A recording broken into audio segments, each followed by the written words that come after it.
So all the first-timers, can I see the raise of hands? First-timers? So leaders, can we give them a warm welcome to the class? So to all the first-timers, I would like to extend my gratitude to each and every one of you because I know that most of you or all of you came from a maybe most of you, meron pa kayo work outside. Tama? Tapos some of you decided to file a leave para lang maka-attend in this company event here in Manila. And of course, some of you maybe you have family plans or other plans as well with your friends or families outside. But because of the person who invited you to be in this event, lahat po siya na-cancel. But your attendance, your effort, and your time that you put in to be in this event, I tell you, it will not be in vain. And it's all thanks to the person who invited you. So, can we give the person who invited you a big round of applause? And I mentioned earlier that all of the business development, including our general manager, James, we go to each and every places here in the Philippines.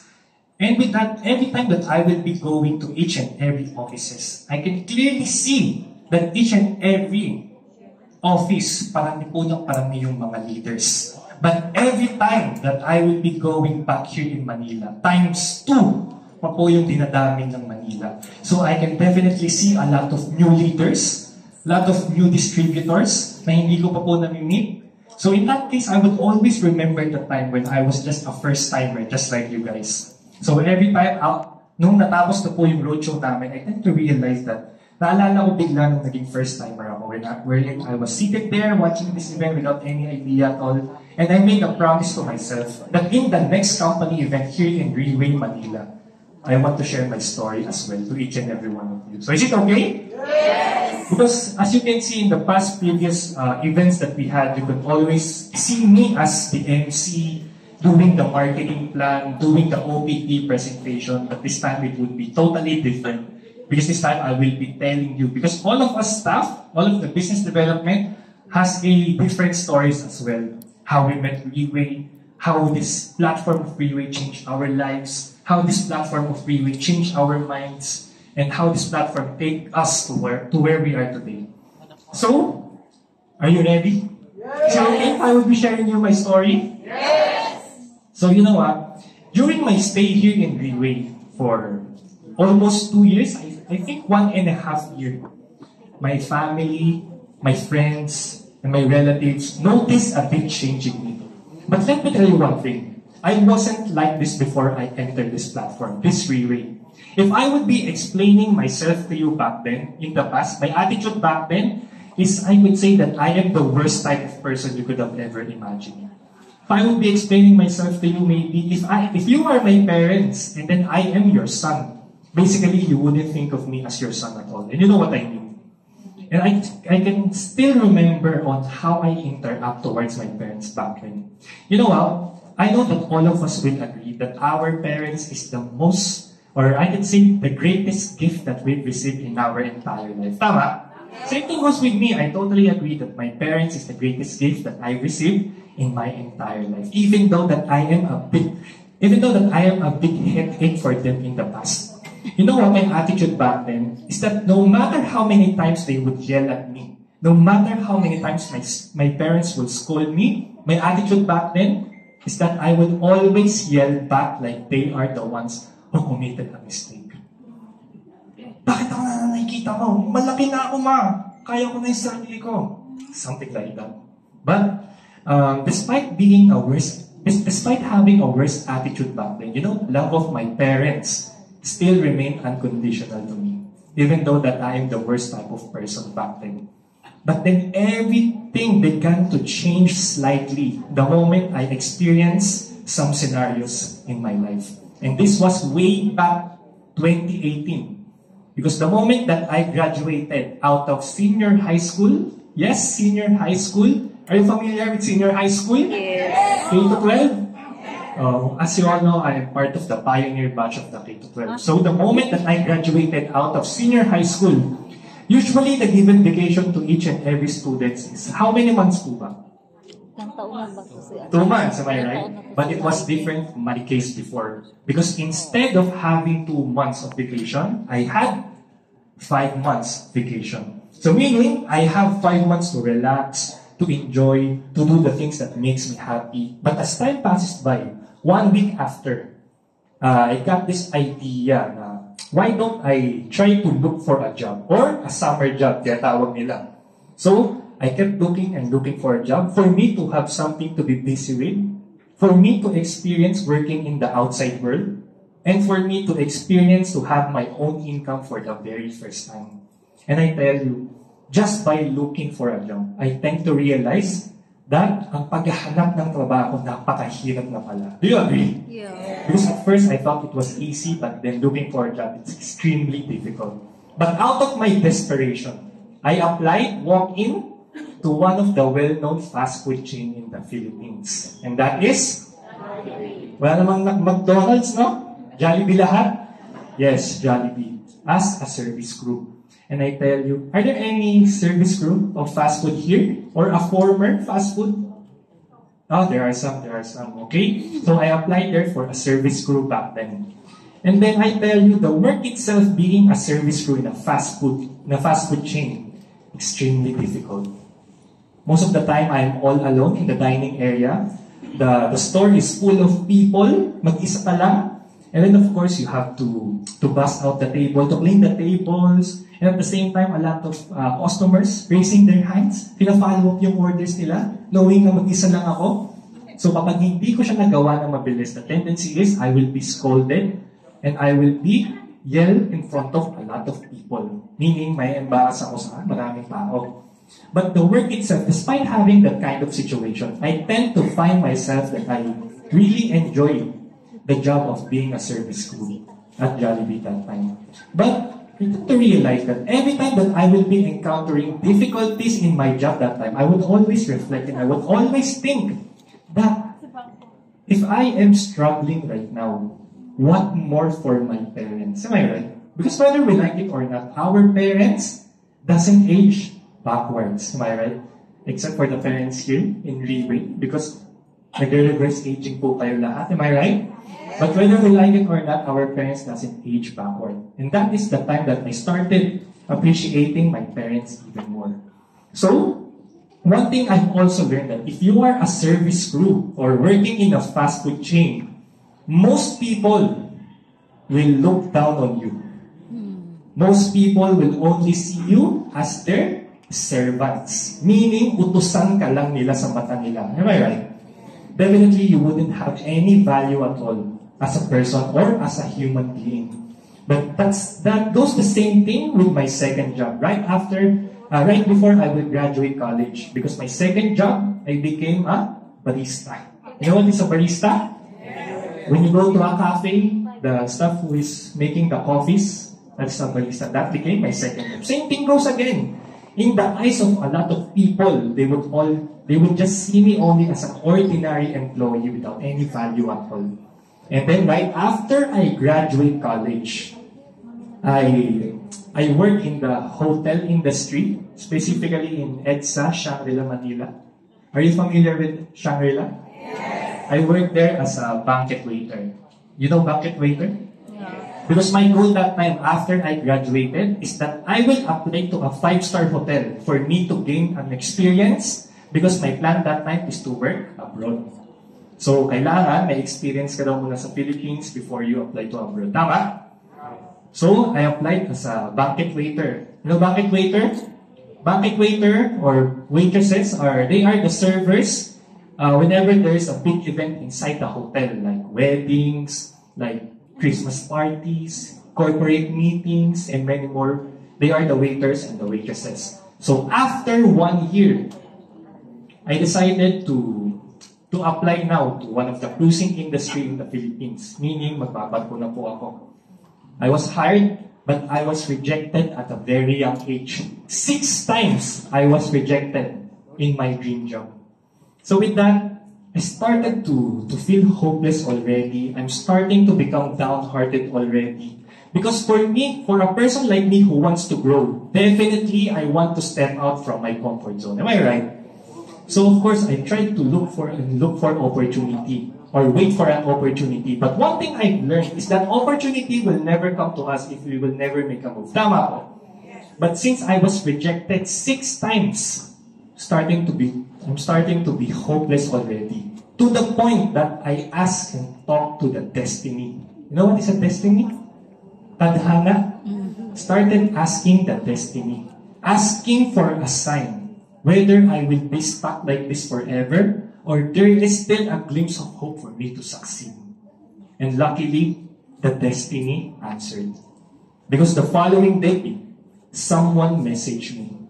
And it was an old friend of mine. How close we are? Ever since when we were young, magkakilala na po kami. Schoolmates na po kami ever since. Now he messaged me and then suddenly he asked me some questions. How am I? What is my work? How am I at my work? How is my family? And then I got curious. Of course, sinagot ko na lang lahat. And then later on, he asked me this, bro, do you want to become part of our team? Then I started asking him, part of your team? Bro, what company are you working at right now? And then he said, Reway International. And then of course, I started to research about this Reway International. But the moment I browsed through the website, I didn't understand anything. Why? Because it's all Chinese. So since I want to step out from my comfort zone to look for another opportunity, of course, I want to grab that opportunity. But I'm having a problem that time because I have another duty the following day. So I asked my friend, bro, I want to come. But I have before that, he mentioned to me that if you are interested, tomorrow, my manager wants to talk with you.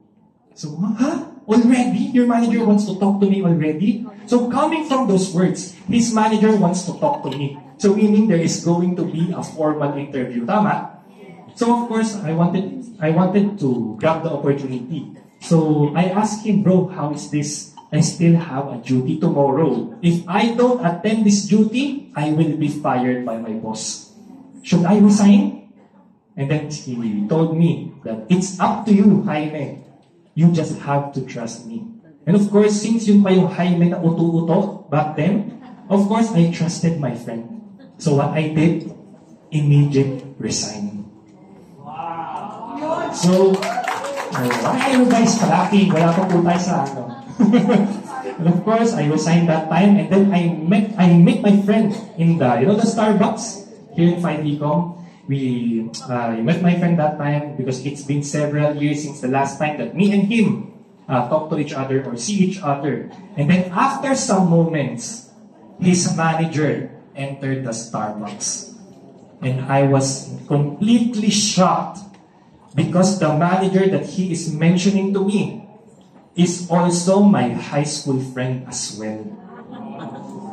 How close we are? Very, very close. We were even once basketball teammates representing our school back then. But here in Reway, he is my manager, And then, of course, that time I wanted to make fun of him. But, do you want to know what is the reason what stops me from doing that, to make fun of him? It's because of his aura. The way he dresses, the way he looks, the way he talks, the way he thinks on another level already. So, that time, I'm expecting that there's going to be a formal interview. Did I come prepared? Of course! I come there prepared. And then when we sat together, very, very weird, Walang formal interview na naganap.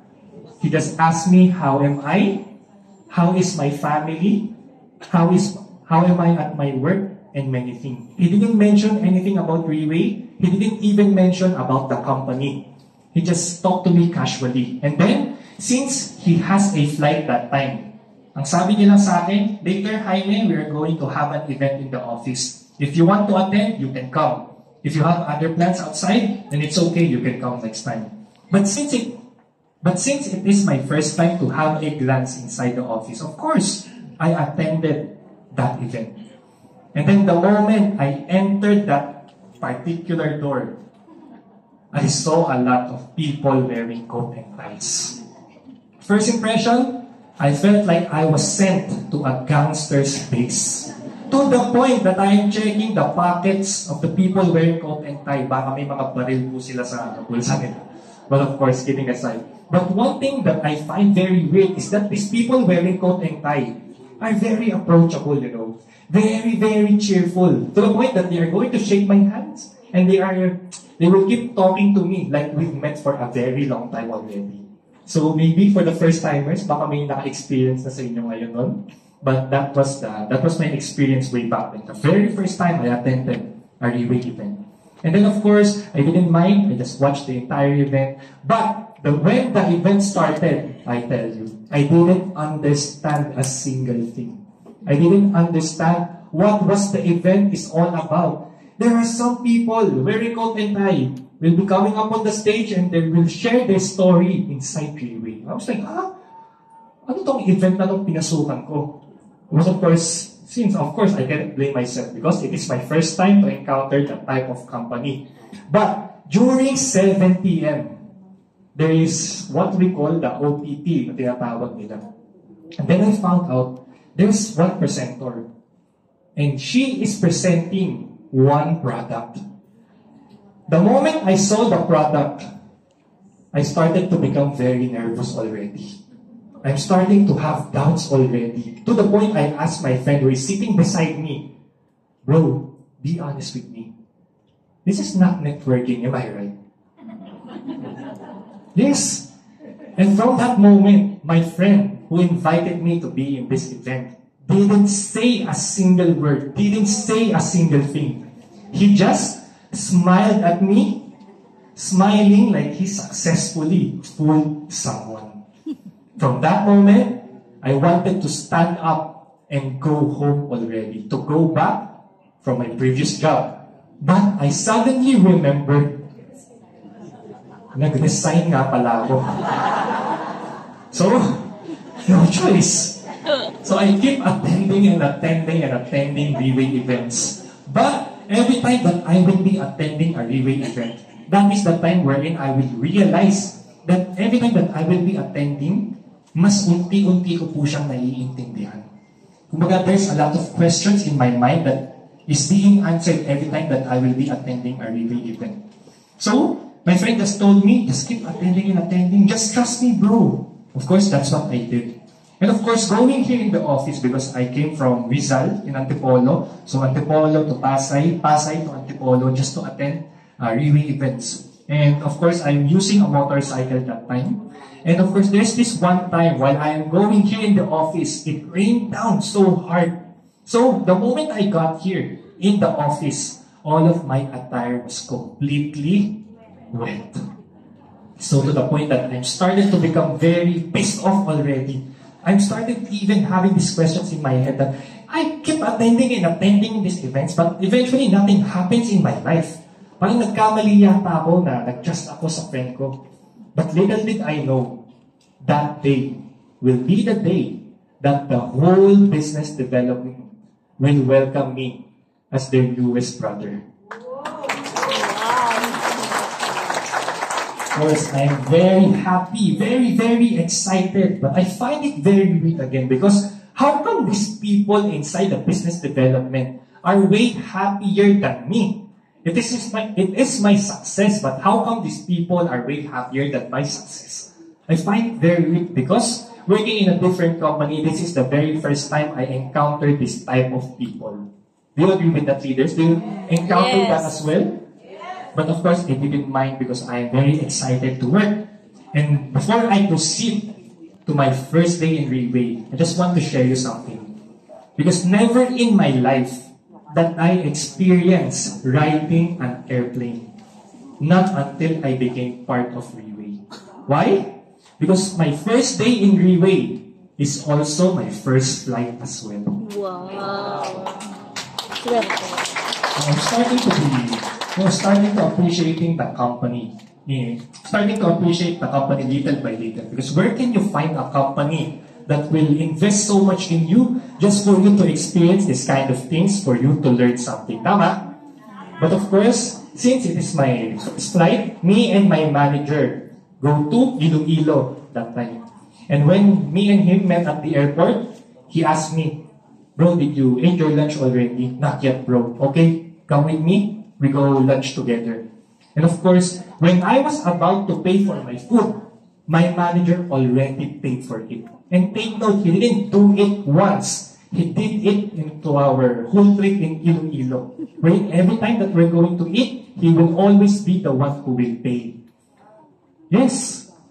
To the point that I think, baka maybe this person is treating me because it is my first week in Reway. Maybe this person is baka nagpapasikat lang sa akin kasi bago lang ako.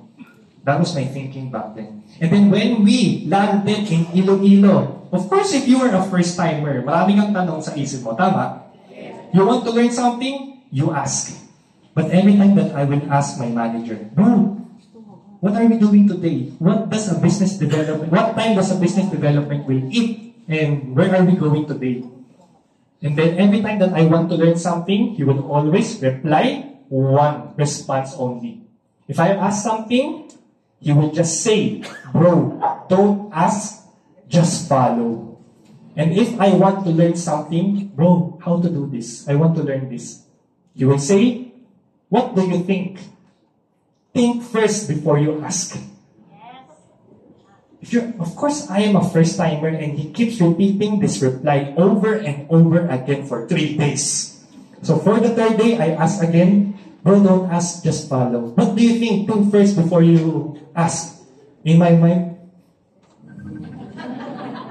of course in my mind only, but since he is my manager, I have no choice but to follow. And then when we are done in Iloilo, we flew back here in Manila. And then he told me that, okay, Jaime, be prepared because here in Manila, you will be staying for quite some time. Of course, very, very excited again. Because maybe when I come back here in Manila, there will be some task as a business development executive. Yes, business development executive. Maybe we will be attending big meetings. Maybe there are some paperwork that is needed to be done by a business development executive. But the moment we go back here in Manila, we are here in the training room with our managers. So I started asking my manager, very, very excited. Okay bro, it's my first day here in Manila. Anong gagawin ko? Of course, alam nga ng mga leaders to. Each and every business development na experience to. My manager told me, you see those chairs? Fix all those chairs and make sure that they are all aligned. Wow! Business development executive. And then you're asking me, very, very formal, professional. My hair looked like licked by a cow, dinilaan ng kalabaw. Then you are asking me to fix those chairs, making sure that they are all aligned. You must be kidding me. Yes, balbasado pa ako. But of course, I didn't ask, I just follow. And of course, since manager ko, okay, maybe this is going to be the first time. Maybe just in my first day. Ay, sa chairs. Pantay, okay. Mali pa rin pantayin mo pa. Maybe it's only the first day. But, second day, third day, fourth day, same thing happened all over again. I am if there is what we call the chairman of the board, here in Reway, we have chairman of the training rooms. That is me that time. Started to think maybe I made a mistake being part of this company because how am I supposed to look like this? Tas ganun na ipapagawa nila sa akin. Very, very weird. A lot of weird things nung bago ako. And that time when I was in our room, the BD room, my managers went in and they asked me, just me, but all of the business developments were there. They just asked me if I am hungry. Of course, I said yes. And then I thought that me and my managers are just going to be the ones who will go out and eat. But the moment I stood up, all of the business development stood up and we all head out for lunch together. And take note, again, the one who paid for our meals, the most senior or the managers. Ganun yung culture sa amin sa business development. So if you are in my shoes that time, if you are in my situation that time, matutuwa pa kayo? Yes, libre palagi ang pagkain each and every day. But of course, I find it very weird again because how come meron kaming ganung culture? But of course, since pabor naman siya sa akin, okay, sige, punta lang ako ng punta, kain lang ako ng kain. Choose whatever I want, happy. There's a lot of countless times. Even when I was just here as a new business development, because the first task that is needed to be fulfilled by a business development is to practice the OPP. And I was practicing that time. It was just my first week. One of my colleagues noticed that I am struggling. What he did is he called all of the business developments and they all sit here to watch me, to help me to improve. But in my mind that time, how come there are this type of people inside this company? They are wasting their time and effort just to help me. I'm just new here, But of course, I didn't mind that because, again, it's my first time to encounter this type of people in a specific environment. And of course, countless times of weird things that I've encountered here in Leeway during my first month, most especially this one scenario. It was around 4 a.m. You know JT? Do you know JT? Yes. JT, our training manager, called me out of nowhere, 4 a.m. And then he asked me, "Bro, you have your luggage with you?" "Yes, bro." "You have your passport with you?" "Yes, bro." "Okay, be prepared, fix your things, because later we are going to fly to Jakarta, Indonesia." Wow! How come this person will call me 4 a.m.? His voice is very calm, saying that we are going to Jakarta later, na para bang kabilang kanto lang yung pupuntahan namin. But of course, I want to ask, why bro, anong gagawin natin? But of course, I didn't ask, I just follow. So, I prepared my stuff and then we go here in the office. And then when I reached the office, I suddenly knew the reason why we are going to Jakarta. Because Leeway Indonesia will held their leadership training seminar that time. And all of the translation devices that was left here in the Philippines, dadalhin po namin siya sa Indonesia.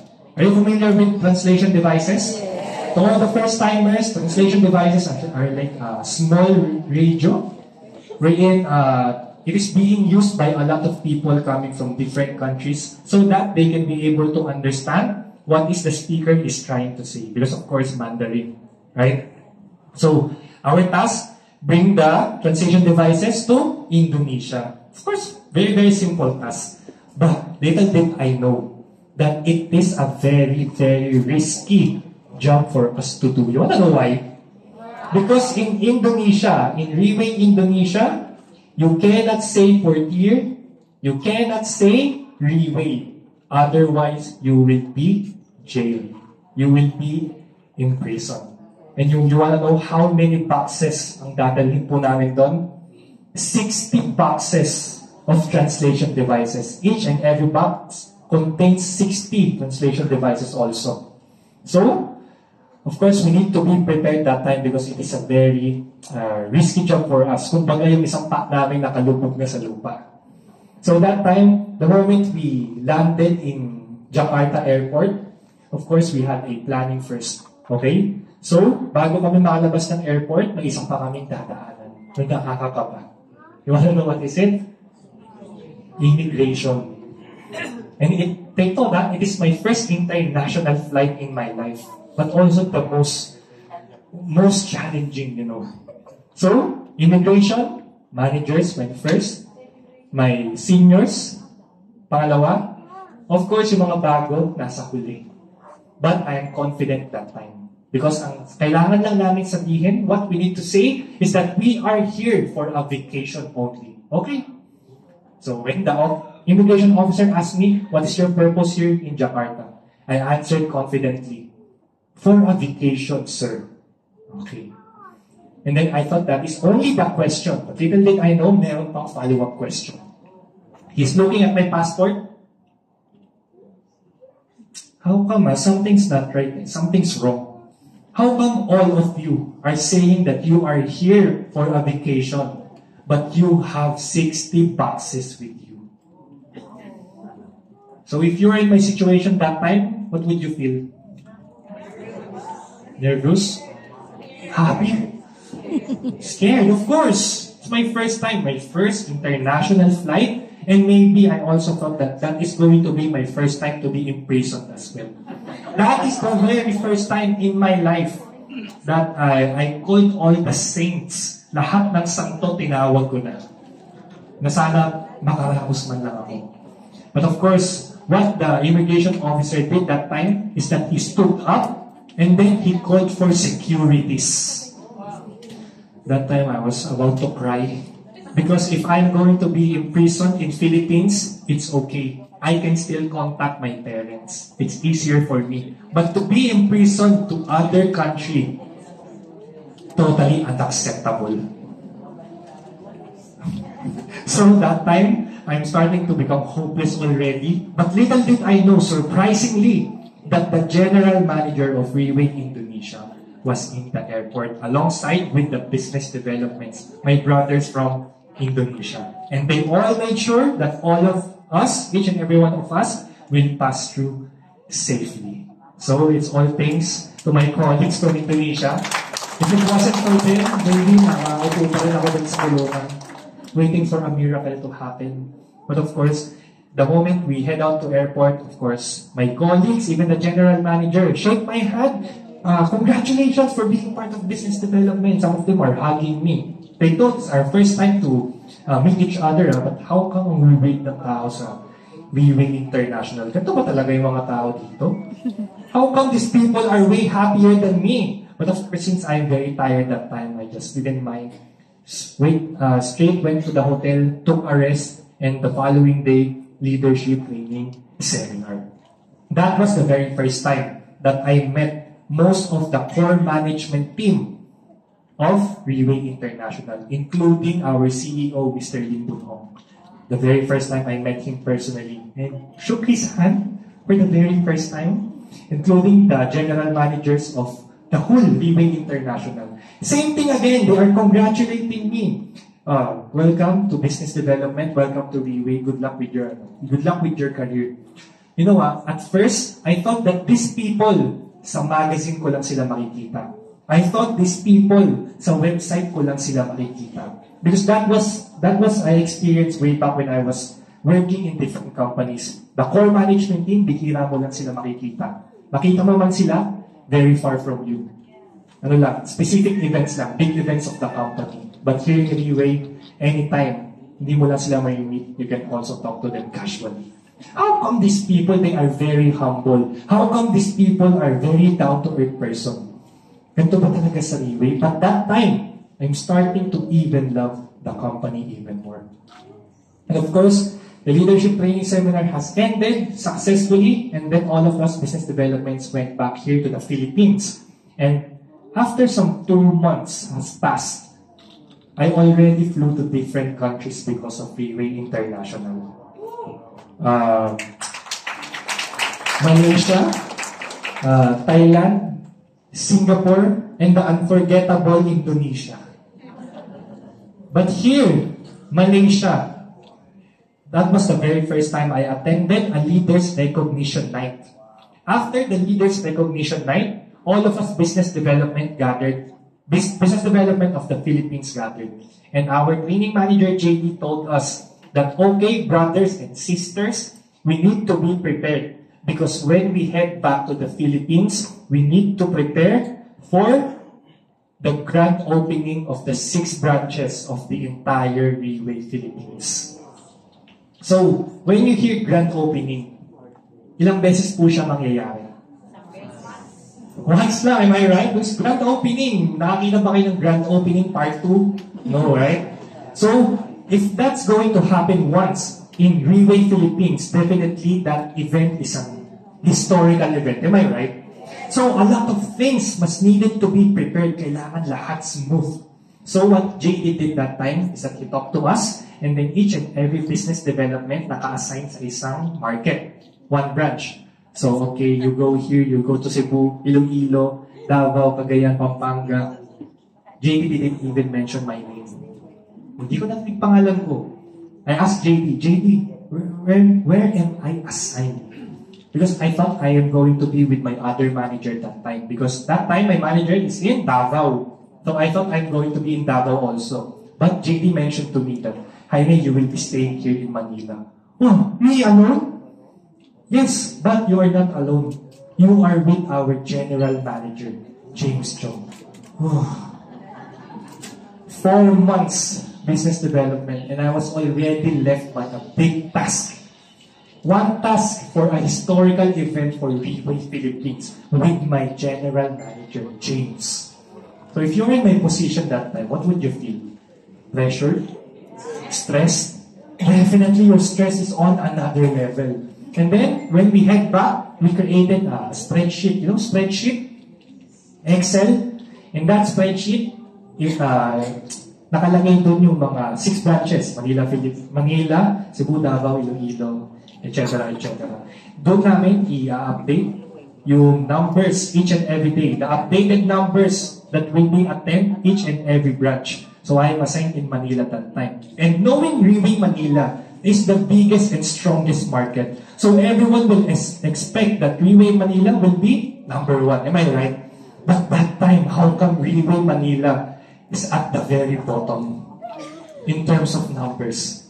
Of course, more pressure to me, more pressure for me because there is no one to blame that time but me.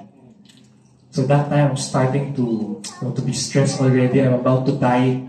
But of course, I don't have any other choice but to find a way how these numbers will increase to be back on top again. So I started calling a lot of leaders that time kahit hindi ko na kilala, tinatawagan ko just to update and all. But luckily, after several days, Reway Manila is back on top.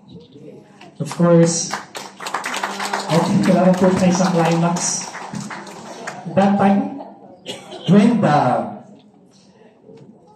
night before, or the day before the grand opening, me and my other colleague, or me alone, I came here 4:30 a.m. and then we ended preparing here in Reway Manila 4 a.m. So almost 24 hours of preparation without any sleep because the call time of our grand opening for the staff is 6 a.m. in the morning. So I just went home, took a shower, changed clothes, head back here in Pasay again. And then the grand opening of 6 branches, specifically here in Manila, finally started.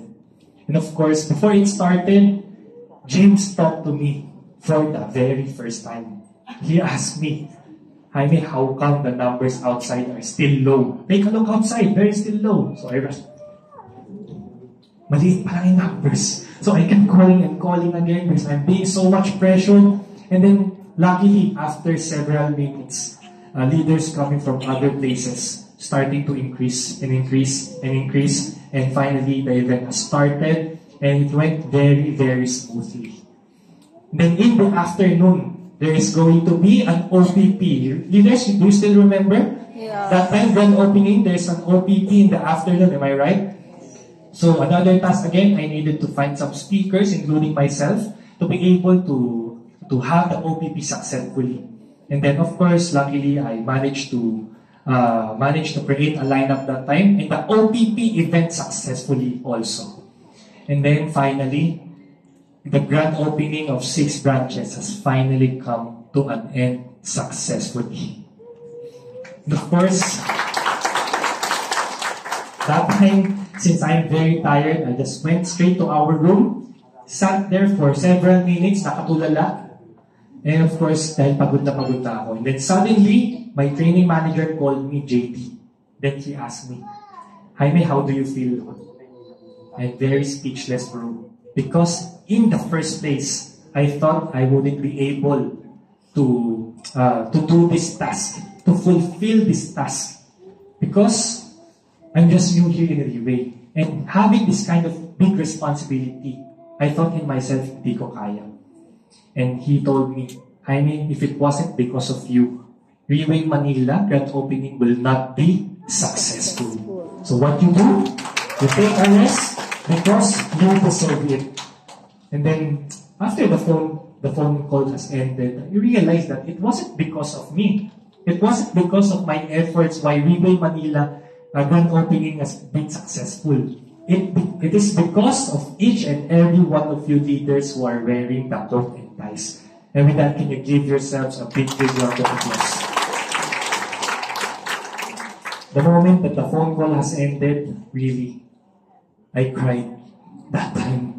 Cried because of mixed emotions, exhaustion, pressure, happiness, and many more. I cried that time. And then, just in that particular scenario, the moment I was crying, I'm starting to have flashbacks ever since from day one up until that point. I finally gained some answers. Why is my colleague is treating me like this? Why is this company has this culture in a very good environment? And you want to know why? You want to know what is it? First thing, if you would still remember, I didn't come for a formal interview. Am I right? Why?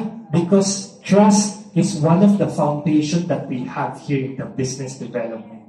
Second, the famous line, don't ask, just follow. And whenever I'm asking how to do this, think first, what do you think? So, don't ask, just follow. I thought at first they don't want to give me directions. I thought they are making fun of me. I thought they don't want me to learn. But little did I know, the moment I came across the platform of Freeway, I tend to find out that Freeway International is not just an ordinary networking company. Tama? Yeah. Freeway International will mold you to become the best version of yourself. This platform will mold you to become a good leader. And in order for you, or before you became a good leader, you must become a good follower first. Am I right? Yes. And of course, what do you think? Think first before you ask. I thought they don't want me to give instructions. I thought they don't want me to learn, but they just want me to teach, to think outside the box. So that whenever an opportunity will come to me again, just like the grand opening, then it would be easier for me because I can think outside the box. To think not just an ordinary executive, but to think also as a good leader.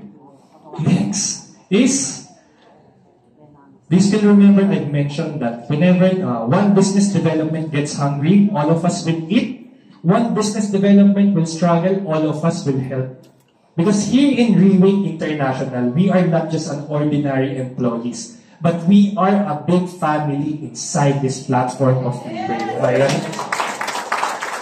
And do you want to know the reason why my seniors and my managers are always the ones who pays since the day that I became a business development? You want to know the reason why we have this culture? It's because if you are new in a company, or let's say nakahanap ka ng bagong job, of course, there's a lot of expenses that is going to happen. Am I right? Requirements, transportations, and yung pag-aasikaso hindi lang siya once, each and every day. So when you finally got the job that you are preparing for, do you think may savings kayo? No, right? No savings left because you've already nilabas nila lahat yung pera nyo. And that was my case before. When I was beginning here in Freeway, no savings at all. And there's a lot of things na kailangan kong bilhin for investment as a business development. And of course, since wala pa akong savings that time, thanks to our culture, because each and every seniors and managers, they are always the one who pays up until this point. Wow. Why? Because now question is, do you think if there's a new business development under me, do you think I will do the same to that new business development? Yes. Definitely, 100% I will do the same. Why? Because nung mga panahong walang-wala ako, someone did it for me. Or some people did it for me. So definitely, I will pass on the culture to the next business development in the near future. Next, the family, am I right? You're a big family in this environment, in this platform of Freeway, am I right? Yeah. Same thing goes with you leaders. You are not just an ordinary distributors here in Freeway, but you are a big family as well inside this platform of Freeway. Am I right? How could I say that? Because if you would notice each and every event, whenever there's a speaker up on the stage, the moment he or she went down, all of the people who are wearing the coat and tie will stand up and clap for you. Am I right? And they will tell you, good job, that is the best presentation that I ever saw in my Freeway career. So where can you see a company that a lot of people, or I could say all of the people, will be rooting for your success? There's a lot of people that will be happier than you because you achieve your big goal inside this platform of Freeway. Am I right? Yes. Of course, next thing, how come the core management team or even the top leaders of Freeway are very humble and very down to earth? You wanna know why?